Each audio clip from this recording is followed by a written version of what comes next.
am the youngest Rwandan, best Rwandan young, so I have to try to keep this jersey in.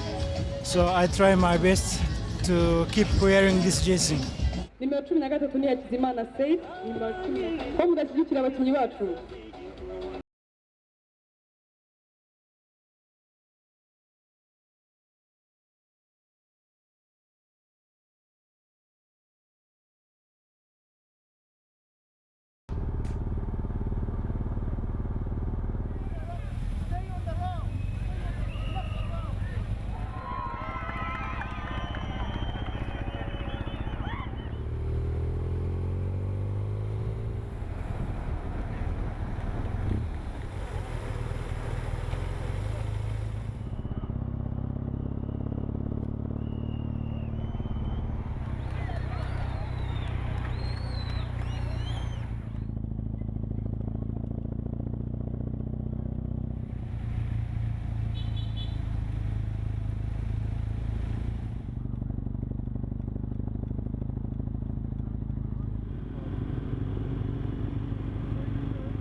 Ouais.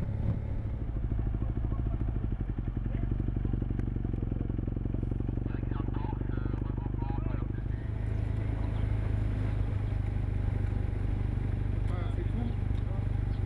Si, mais plus je suis sûr.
Adesso bisogna che girino tutti insieme e poi vediamo chi sta meglio tra Nathanael e Restrepo. Sulla carta dovrebbe essere Restrepo, però bisogna vedere le gambe nel finale.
badufasha guhemba uyu musore kuva mu gihugu cya Colombia.